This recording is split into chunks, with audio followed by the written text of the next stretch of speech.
Contrast uncut, yeah, you know that's us. Where we only speak the real and the real rock with us. Where we motivate the people and politic on success. Oh no, we ain't DJ Khaled, but they swearing we the best.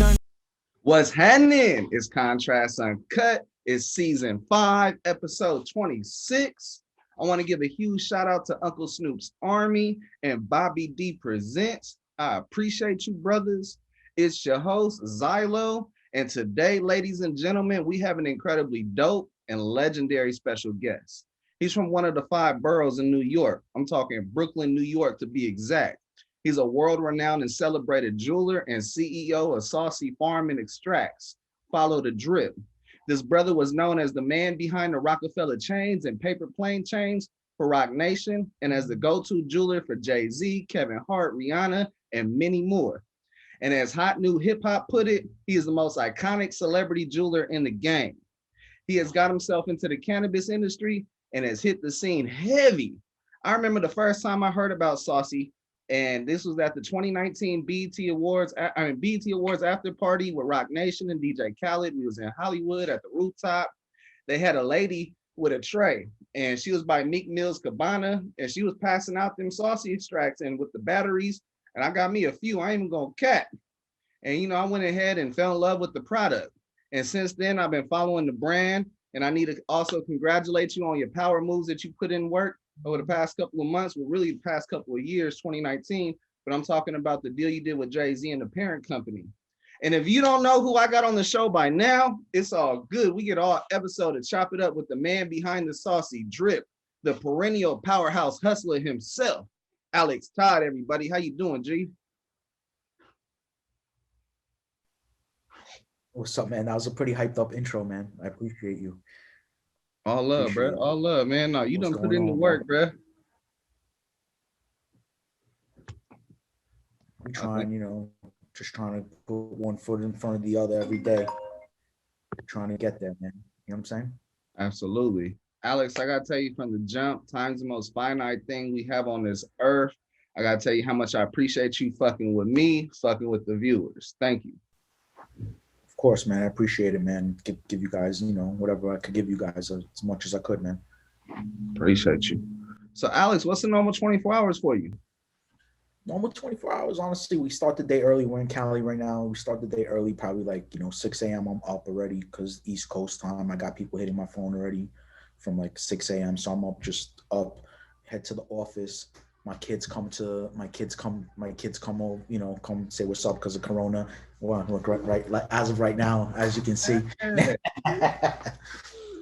So do my little kid thing in the morning, hang out with the family, and then just get on the grind and start hustling and making our phone calls and just doing what we do and just putting in the work, trying to build a brand and continue doing what we do best. You know what I mean? Absolutely. Moving forward a little bit every day goes a long way. Come on, progress daily. I like to, ask that question because a lot of people like to sit on the couch and talk that talk from the couch and not realizing that the amount of work that goes into the person you're talking about on the screen. Yeah, for sure. I think, though, a lot of, like, in the last, especially year and a half, 2 years, unfortunately, we had to, kind of settle down at home and get comfortable at home and work on. Well, I'm going to keep on going. I got to tell you right now, from one dedicated father to the next, to yourself, I want to shout you out and give you your flowers for being a dedicated father and, still chasing that sleepless dream and making it a reality and setting the foundation for your family to see that there is a legacy and there is generational wealth. Yeah, absolutely. I mean, obviously, this is what we do it for, show them a good life and, give them some of the things that, maybe we didn't have as growing up as kids. And, I grew up a little bit differently, parents divorced, different type of situations. So you kind of thrive as you get older, you learn and you try to be different from what you experience. So we try to give the kids the best life possible and, thrive for them never to have any type of hardships, and never to see any type of hardships. That's the goal, right? And at the same time, have fun doing it as well. Papa, you want to go eat? Papa, I'm doing it. Papa, I just touched that. What's that? Hey, my daughter and son do the same thing to me. The only thing I'm blessed with right now is that they're with their grandmother. So that's the only reason why they're not busting in on the door on me. They don't Yeah. care who I'm interviewing or what I'm talking about. To I'm them, to them, this is just, dad. They don't see anything different. You know what I'm saying? oh yeah. That's the beauty about kids. Go eat, baby. Go sit down in the kitchen. Right? Yeah. That's the beauty about kids, that it's pure, right? It's like they don't care how much you have or what you have or what you don't have. As long as you show them love, they're gonna reciprocate that. Oh yeah. The biggest thing they want is time. That's time. They don't care about the money. I mean, money's nice, but they want the time from us. Yeah, I got a things that's quote. great if you can afford it, and Yeah, exactly. everything else is, it's all about putting it, just like anything else. Facts. Facts. I got a quote. Let me know how this quote relates to you, or if it doesn't, the idea is I want you to talk about it. Are you ready? Yep, go ahead, bro. We change people through conversation, not through censorship. Jay-Z. Yeah, I think censorship, in my eyes, is like, you it's against what we're all about, right? Freedom of speech, right? So it's like, people have things on their mind, they should talk about it. And I think just by talking about things, just like having conversations, even with, you know some people need to sit down and talk to a therapist, man. You know what I'm saying? Get shit off their mind, whatever the conversation is, whether it's on Twitter, whether it's on your social medias, or whether it's with a doctor. People need to speak their mind, man. Help, instead of keeping shit in. I think it's very important. I don't think these people should get censored for it. I think that it's better to know what people are thinking than for them to keep it on the outside, even from the outside perspective. So to me, I don't think censorship works at all. You know what I'm saying? So I know we like to speak our mind, and we're no one's going to censor us. They could try, but you know what I'm saying? Like, we're going to get our point across regardless. You know what I mean? And that's why it's really important for us to really discuss, the 40,000 people that are still in jail for a plan. When there's I was just reading a bunch of CEOs that are making upwards to $5 million to $10 million in stock and compensation bonuses this year for the same plan, wearing suits, all white guys that probably never even smoked, but not here or there. There's a lot of people in jail. There's a big discrepancy of people that go to jail from the black and brown community as well. So we just got to keep that topic going. We got to keep that conversation going right now. It's very important, especially in the time that we're in right now. I think it's important for us to keep that conversation going until those guys are out of jail. 40,000 of them. There's a Absolutely. lot of money in there's a lot of money in keeping these guys in jail too. There's a lot. It costs a lot of money to make phone calls in jail. It really costs nothing. Like, for this conversation, it really costs us nothing. It's just internet. Like, what is that nowadays? Nothing. It's free for reality. So if they really wanted to, the jails don't need to bury these inmates that are already having problems. They're charging them God knows how much money to make a phone call to speak to their family when they're already inside for something that people are sending dollars on. So it's fucked up, man. And paying commissaries and how much the government is just paying to keep these people in. Also, on top of that, is just such a waste of taxpayer money, and it's such a fucking crooked system, man. It's annoying. No, I'm with you 100%. The richest system in the United States is the judiciary system. And that's all connected to the jails. It's all connected to the process. A lot of people forget that the people that run the city is the county, and the county is the sheriffs. The sheriffs is who process you, and you go to jail, and they get that money from the state, and then it keeps on going in a cycle. And that cycle needs to be broken by these conversations, the communication of elevation, the communication of knowledge, because knowledge is the power that will allow you to become your superpower when you're dealing with these people. Because when you know what to say and you know how to get out of things, then you are out of it. And a lot of the time when you don't know what to say, they wash you up. And next thing you know, you're sitting down. And it's just a sad reality of a censorship that is only censored to certain types of people from certain backgrounds, whether it's poverty or a race or a creed. You know, those are the things that they say they're not going to do, but they are. And it's a unsettling reality that we have to face, and we have to continue to promote freeing them, freeing them, freeing them. I'm happy Corvain Cooper's home. Shout out CV. I'm happy, you know, there's so many different levels of people that have not been released, and I'm happy that there has been just a few that have, because it creates the hope for everyone else that's sitting down, the 40,000 people, that they will have a chance to come home.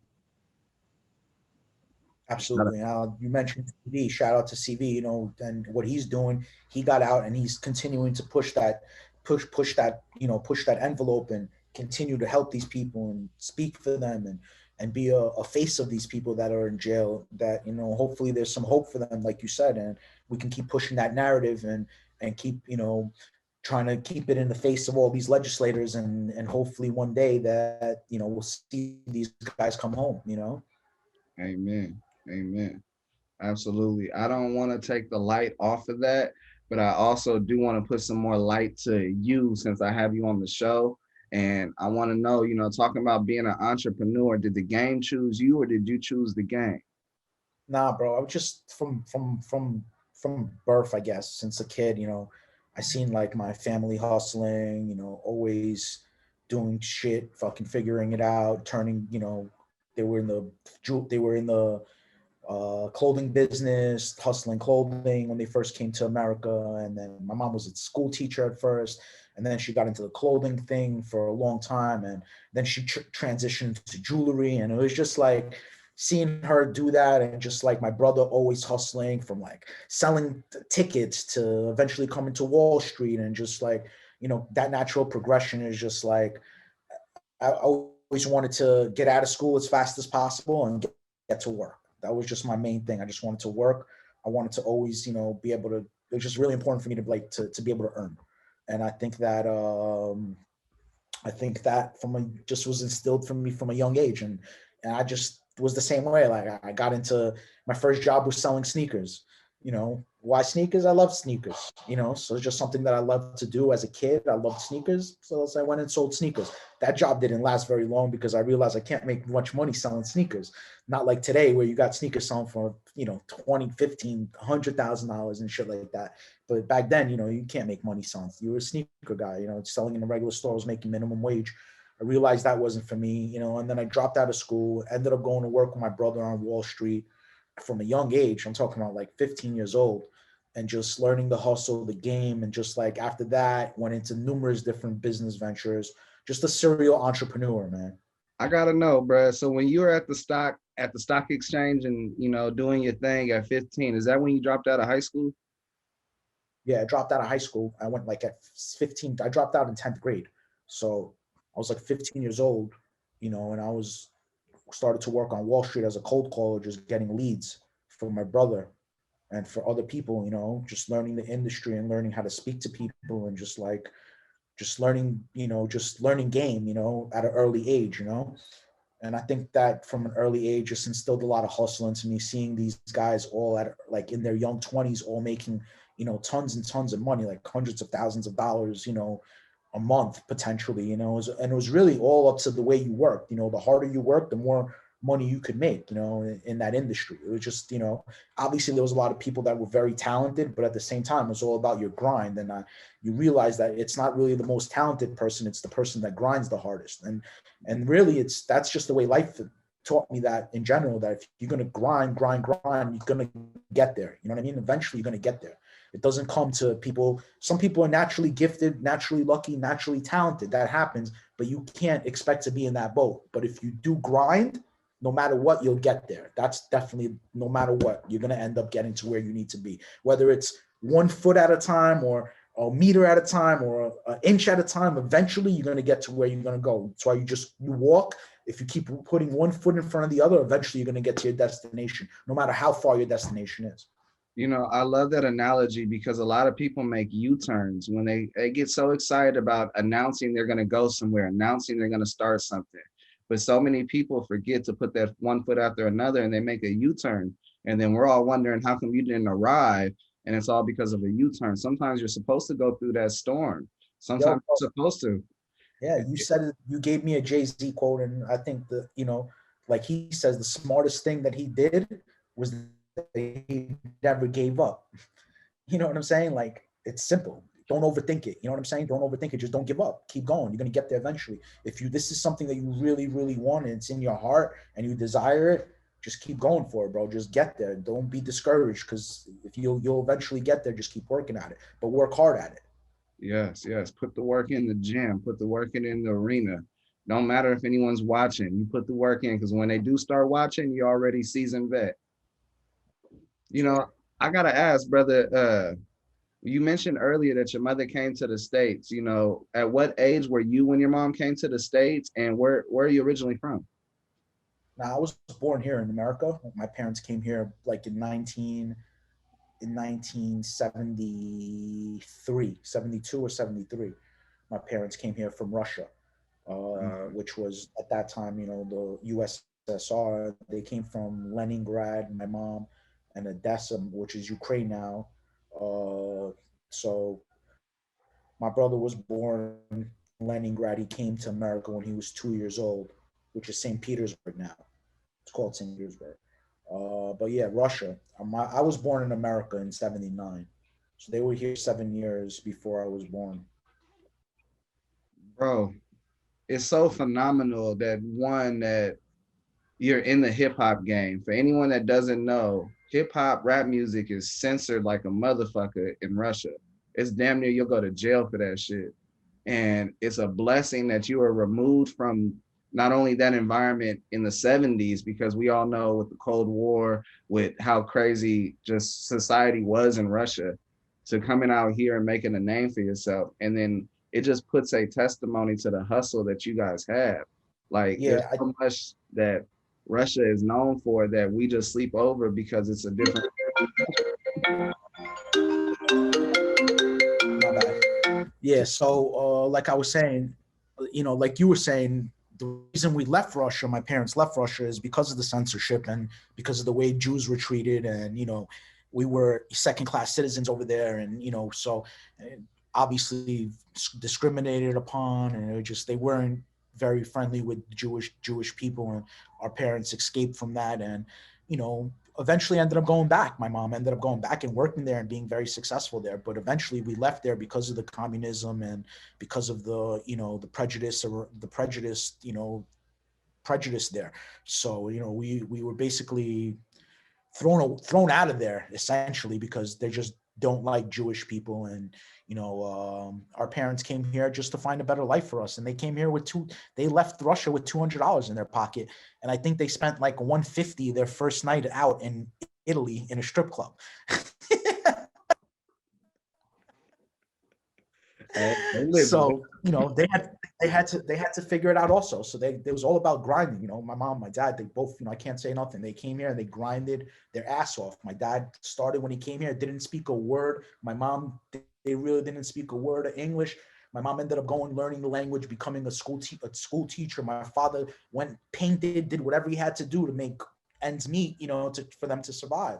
And that's, I think that immigrant mentality was always instilled in us as well. And now today, thank God, we're in a different point of our lives, and my mom is very successful. She doesn't need anything. She retired. My dad does his own thing. They're divorced, separated, but they're good, you know what I'm saying, for the rest of their lives, no matter what, which is an amazing story all in itself.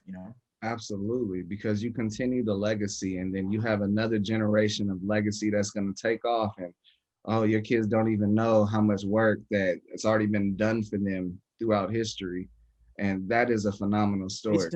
It's an amazing thing, when you think about all these families. Like, I look around and I'm like, wow, his grandfather and left this for them and their moms and their families that have all this wealth, and it's like, wow, it's an amazing thing. So that's what this is about, right? Eventually generational wealth. So eventually I'm hoping that we can build the same thing for our families, so eventually this Todd name will last forever, and my son will carry it strong, and he'll be able to build on our legacy and continue to build our legacy for a very long time. See, I come from a distinctive, weird background, I guess you could say, where my family was on the first Mayflower ship that came to New York way back in the 1700s. And as I've learned that basically that was on my father's side. My mother's side is a Mexican family from Aguas Caliente, and they grew up poor, hustling and getting it out the mud no matter what. My dad, he moved from the East Coast to the West Coast, started a company, and then my family on the East Coast disowned him because he married a Mexican woman, which was my mom. And so he passed away when I was 4. So I grew up poor and not understanding all the values that are in you. And I had to do tons of research to understand where I come from. And so I can teach it to my kids. And at the same time, to understand where I'm supposed to be in trajectory of life. Because if I come from this lineage and this legacy and I'm nowhere near reaching that, I need to change what I'm doing. I'm not seeing the same person in the mirror that's supposed to be there. I get it, bro. I get it. Yeah, for sure. And that's why you doing, hopefully working hard to change that. Oh yeah, absolutely. No, it's wild because my roommate in college, he was from Russia. He moved out here when he was 12, Vashok, and like he had such an incredible story. So once you said that, that just lit off a light and it took me off a script. I'm not even gonna lie to you. So, bro, yeah, for sure. It's amazing, man. That's what's beautiful about this country. You know what I'm saying? Absolutely. So I gotta know, brother, Come you from went all from different walks of lives and all the. yes. Sorry, Yeah, go ahead. that's a blessing. No, I gotta know, brother. You went from the stock market to some point you fell in love with the same type of stuff your mom was doing, jewelry, and became that guy. And you kept that same energy, and now you're doing it in the cannabis industry. So I really want to know what was the confirmation that you have the niche in the jewelry that you transferred over into the plant. It's the same type of work. It's delicacy. It's rawness. It's gems that goes into growing, and it's the same thing that goes into making jewelry. So I'm just, I'm dying, or I shouldn't use the word dying, but I want to know. Yeah, bro. I think, to be honest with you, man, just like you said, like making a high quality jewelry piece or selling a high quality watch or selling something that's high quality, you coming from the jewelry background, I knew what does well and does fake well. Meaning, like, it's cool on the out, it's cool, but it's not, at the end of the day, it doesn't hold its value, man. You know what I'm saying? So there's a lot of brands out there that have very expensive pieces, but at the end of the day, don't hold their value. You understand? Like a piece of art.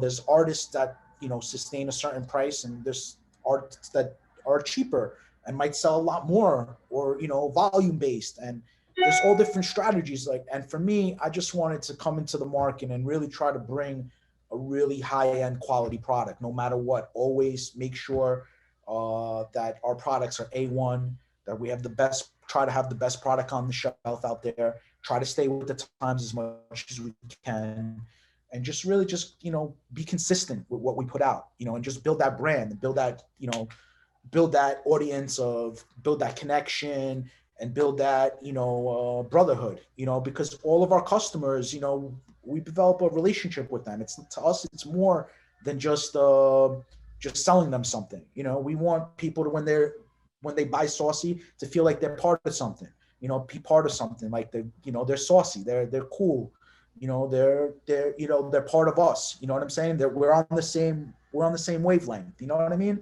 And that wavelength is a quality product, something that's going to get you really high.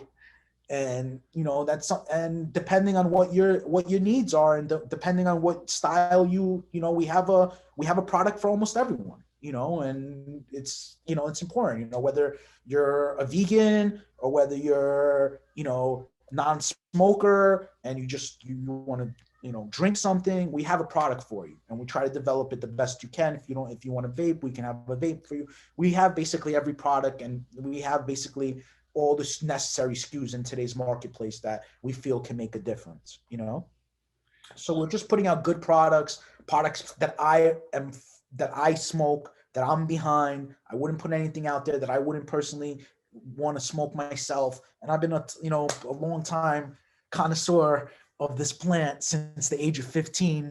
So I'm 25 years in, smoking consistently all the time. So, I mean, if I don't know what's good, I don't know who does. And then on top of that, you do the research so that you're putting out premium quality products. Like it's you, as a consumer, we're not getting anything that's not quality, and that's something that we need to put more value to.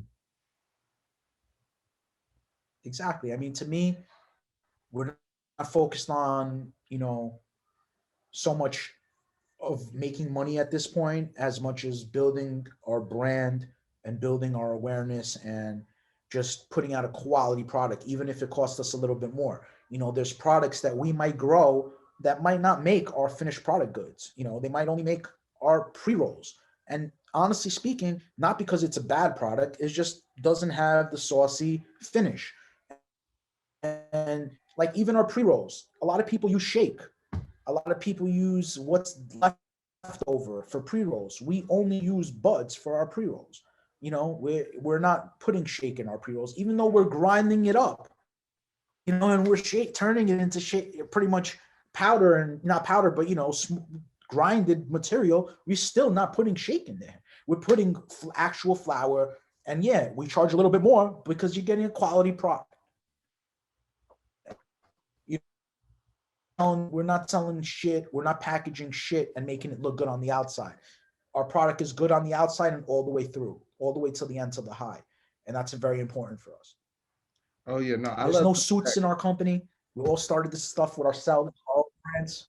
You know what I'm saying? A bunch of friends came together, all invested their own money, no outside investments. And, we're just trying to make this stuff work, and, we're fighting against, multi-billion-dollar corporations, people that raised hundreds of millions. I mean, the smallest amount that people have raised in this industry are $25 to $50 million. You're on the small side if that's how much money you've raised in this company. And these are the people that we're fighting against, and we're just trying to, we're that David versus Goliath mentality where, yeah, we're trying to find now, we got some good partners, obviously, now with the parent company, and we've working with other groups in other states to really develop, our brand and push us across a multi-state operation. And, we're excited to be partnering with these people, and, we're excited to see what the future holds for Saucey. We're just getting started. We're a fairly new company. And I think we've done a pretty decent job so far, and we're like I said, just getting started. I feel like we're still in the second and third inning of this thing. So we're looking to ramp up big time in the next couple of years, really head home back to East Coast, do the New York, New Jersey thing, heavy, hopefully be one of the first people to market there. And we're excited, bro. See, you took away my next set of questions because, I know you're from New York, and we all know that if you're going to launch a cannabis anything, it has to be done in California, Colorado, the West Coast, really. And, from 2019, from when you started to now, 2019, the cannabis culture in New York was illegal. It was still I mean, they still tax now, but it's not nearly as taxable as it was then as it is now. So the whole elevation, the evolution of cannabis in New York has definitely grown, especially also in New Jersey. And so it's like, what is your plans to get back to your home state and to your surrounding areas? Yeah, we going. I'm packing my shit. I'm going back home. I live in Cali now. I'm going back to the East Coast to get that started. We got a bunch of things in the work, got a bunch of things cooking, applications, New Jersey, New York, big social, big social, big social awareness over there on that side. I'm going to do a bunch of stuff, social equity stuff, and we're just excited to get back there and get the pavement going and get Saucey really rocking and rolling out there on the East Coast. That's what the fuck I'm talking about. I do want to speak a little bit on this journey of success because you definitely got it out the mud. You took where there was no way and made a way. There was a door that was closed and you found a way to open that window, and the window brought you back to that door of ability. And I feel like that's all because you recognize your gifts. You're recognizing your ability to hustle and your ability to understand people. When you can read somebody and provide them what they're looking for, then you've done your job as a salesman or, as a manufacturer. So I got to know, what was a little bit more of the vision that you had into taking your love for what you love? You love jewelry, you love cannabis, and turn it into what we have today, where you're able to do the parent deal with Jay-Z and parent company, and you broken the scale. Yeah, bro. I think honestly, we just getting started, bro. This ain't shit. I ain't impressed in what we did. I feel like I got a long way to go. I feel like I guess maybe that's what makes me successful, bro. I feel like we're still babies in this industry, and we're just growing up, and we just learning every day. I learn something new, and I'm not cocky. I'm very humble, man. I'm very blessed with the relationships that I've made over the last couple of years in my life. And they say that your net work is your net worth. Yeah. Man, if that's the case, then I mean, shit, I'm super rich, man, and I'm super blessed with my family and successful with at home, bro, which is you know what I'm saying? All, all all that matters really in life, man. Health, your family, bro. And then once you get those two things, man, you know what I'm saying? Like everything else is just a cherry on top, bro. But we're just getting started on the saucy side, I feel like. You know what I'm saying? Like we got a long way to go. I feel like we're just babies and we're really got a long way to go. And I'm excited about that because I feel like I said we're just in the first and second inning of this thing. Humble giant, humble giant. I always feel that somebody that invests in an idea or puts someone in a position to reach their dreams, who do we owe to thank you for investing into your sleepless dream? Honestly, man,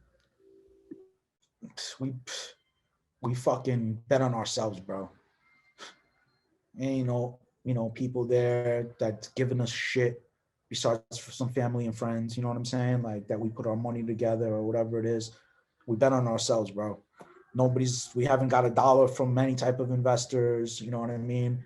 Outside of, like I said, family and some friends and that are investors and part of this whole deal, you know what I mean? And honestly, they just, like I said, we bet on ourselves, but we put our money where our mouth is, bro.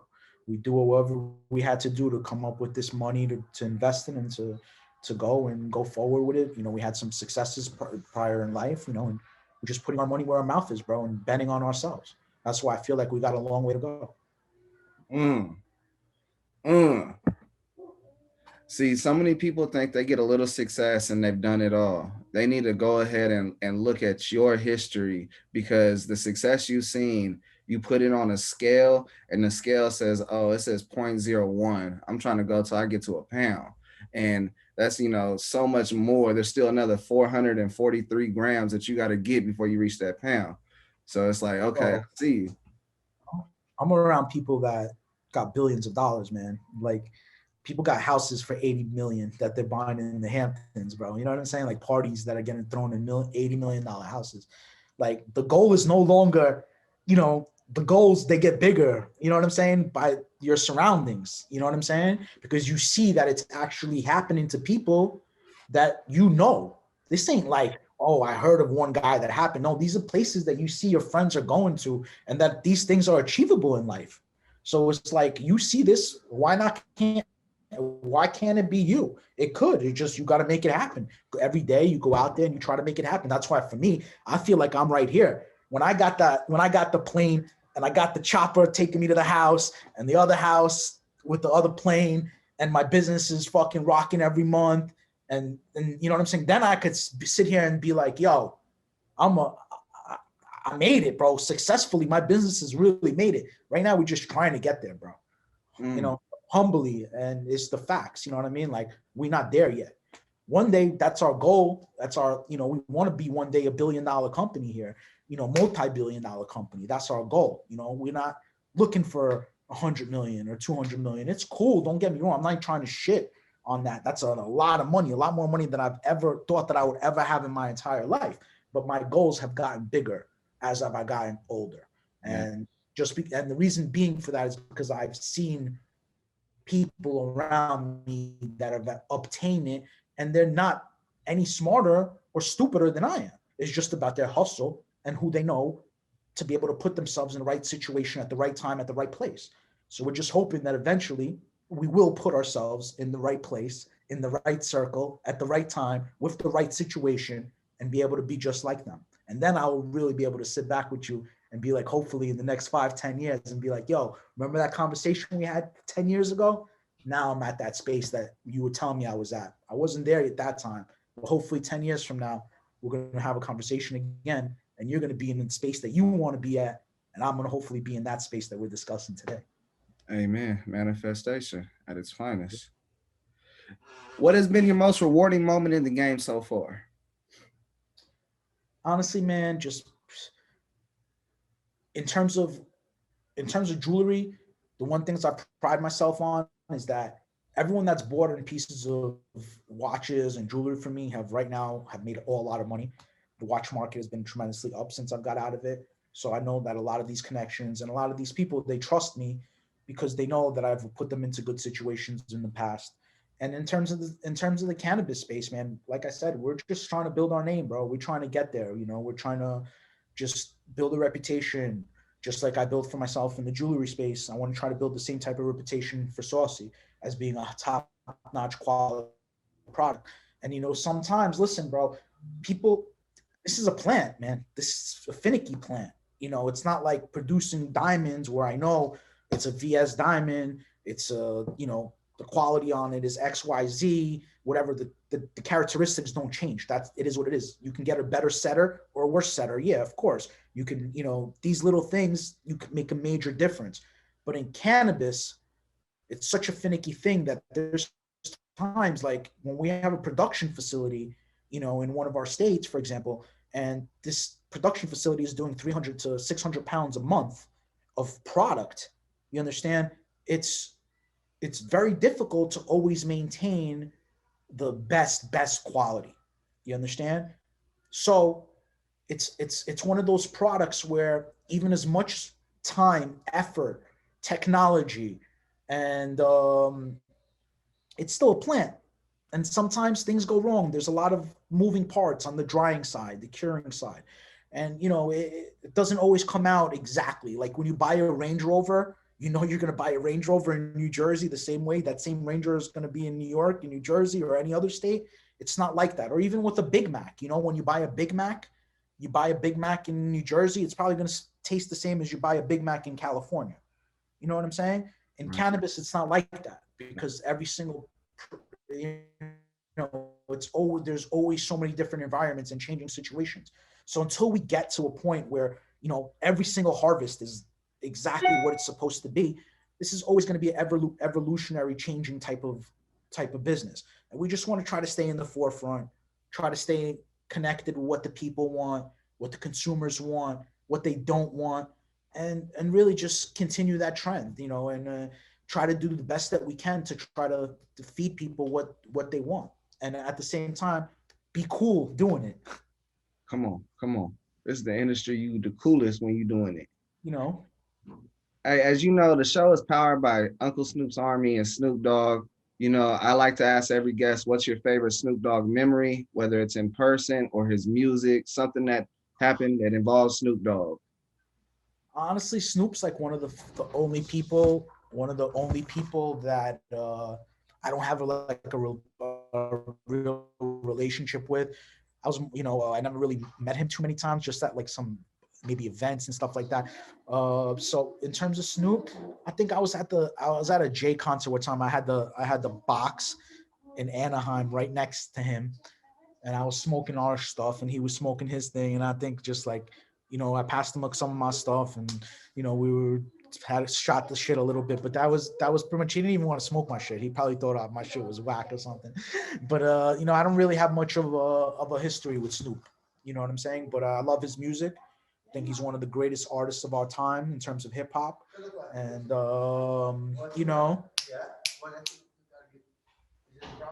and I think he's one of the greatest. Sure. What is your favorite concert you've ever been to or festival? Come on, that's definitely a Jigga Man concert somewhere. I mean, we've been to so many of them, but definitely Jay-Z concert. You ever seen him at Madison Square Garden when he sold it out in an hour? I saw him multiple times at Madison Square Garden. My favorite one at Madison Square Garden is with the one with him and R. Kelly. And R. Kelly got scared and ran off the stage after like doing half a song. And Jay ended up doing the whole concert himself. And everybody that was there at the Garden ended up coming up and doing songs with him. And it was fucking the illest shit ever, how he turned the half him and half R. Kelly Best of Both Worlds concert into a Jay-Z concert. And everybody dope in the audience concert, which was ridiculous. And he flipped that all in a couple of minutes also, bro. Like, unbelievable. That was one of the best shows that I ever went to. Whew. Hey, I've actually heard that 2 times now about that concert. It's almost as good as like when people trying to recreate the Jay-Z and Bobby Brown video where they're on the rooftop in downtown LA with a helicopter. It's just something so great. It's either it's gonna happen or it'll never happen again. It's sick.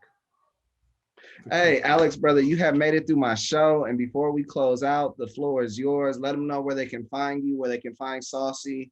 And, you know, run up what you want to run up, shout out what you want to shout out. Do your thing, player. Thanks, bro. Nah, just, you know, we in most stores in California. We have flour in Medman, and we got flour in about 90 dispensaries all over California. Get us at, in the next week or two, Caliva.com. You'll be able to get delivery right to your house of all of our products. So that's big. This way, wherever you are in California, within a couple of hours, I think we'll be able to get any type of Saucey product directly to your home. So you don't even got to leave the house. And then Medman, obviously, we got flour in Medman. Check us out on Instagram at saucyextracts.com, at Saucey Extracts. And then we have also Saucey Extract. We got weed in Oregon. And just keep in tune with us, man. We'll and see, you know, whatever we can check out our website, if anything. And that's about it, bro. That's motherfucking right. Make sure you get some drip in your life. Some of that Saucey drip. Order farms. Order farms. They will blow it down in any type of way you smoke it or consume it. You hear me? Bruh, if you notice, man, the show's different. It's unique. They said over there, I got to do segments. So I did segments, but I don't do segments like them. And I'm like, how do I keep that same energy and close out? The viewers knows it's coming. I'm going to hit you with it. You got any questions for me? Nah, brother, it's all good, man. Just have a blessed day. Enjoy yourself, bro. And thank you for having me on your show. Sure, absolutely. On that note, it's Contrast Uncut. It's season 5, episode 26. I got to give a huge shout out to Uncle Snoop's Army and Bobby D Presents. I appreciate you, brothers. I wouldn't be able to do incredibly dope shit like chop it up with Alex Todd and talk about his history. And this brother let them gems fly, diamonds fly. I'm talking about not just because he sold them and everything. It's for the fact that he let them words go and he brought you that same energy. He put the work in and brought it to this conversation so that everyone could elevate. I appreciate you, brother. Most success and love. Until the next time. Peace out, bro. I wish you all the best. Good luck, man, with everything.